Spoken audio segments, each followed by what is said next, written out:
Hello students, open your English grammar books. Today we will start second term, lesson number 15, the preposition. So first of all, we know what is preposition.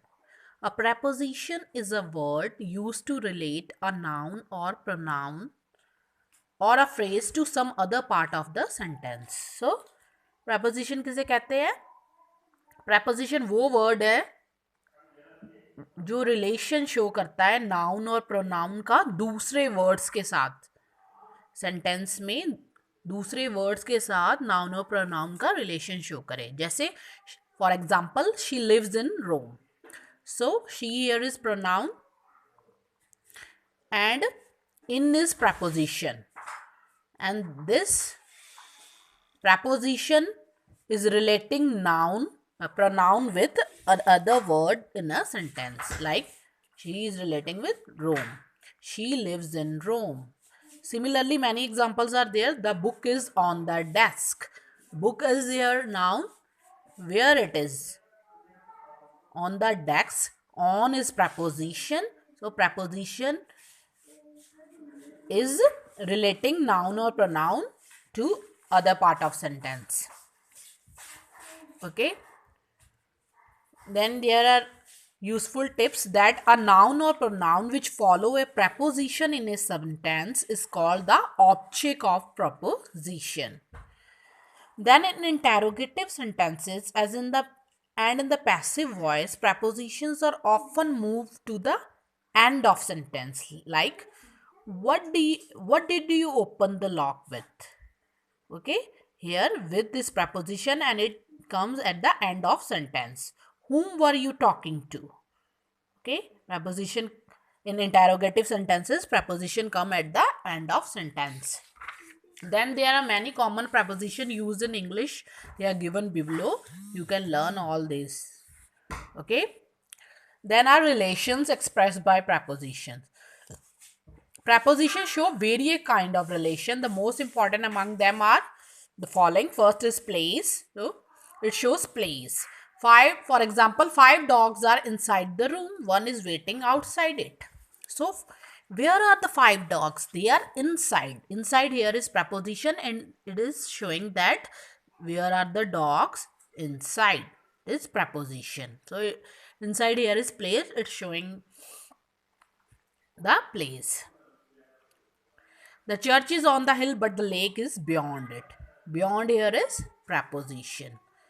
Similarly, there are many examples. In some sentences, there are two or more than two preposition. Like the bus is at the stop, near a truck, and beside the shed.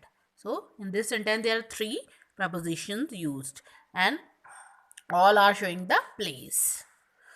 Then next is movement, the act of moving. You can go by bus. By here is preposition that shows the movement. Then I took a walk through the park yesterday. Through is preposition. The dog ran toward the building. So similarly, there are many preposition which shows the movement. Then third is time and date. I was born in 1995 on a Friday at 8:30 a.m. So here in this preposition, at is also preposition. So they are showing the time and date. Similarly, there are many examples like I have seen her a lot over the last few days. Over is preposition. Okay, next is distance and direction. It shows direction or distance, how far it is and where and which direction it is going. Like the pour the juice into the glasses and serve to the guest. The dog ran up the stairs. So directions show up. The man jumped down the running truck. Got it? Then is manner. Soldier fought with courage. So here is showing how soldier fought. Okay, tarika. Manner means tarika. How they fought with courage. The sick beggar is dying by inches. So here is preposition of manner. Last is possession. Possession is state of having something or Possession are used to express that something belongs to that person, thing. Okay, it shows connection between the things. Like they are men of means. The boy with red hair is my cousin. So it shows the connection between the things. Okay. Then are useful tips that the word home is used without any preposition when it is alone, like she returned home safely. There, when the home word is alone, it is used without any preposition. Okay, but when it is not alone, preposition is used. Like here, we reach home in Kanpur safely. Here there is no preposition, but here in is used, that is a preposition. Okay, when it is alone, then no preposition is used, but otherwise preposition is used. Okay, do the exercises. Thank you.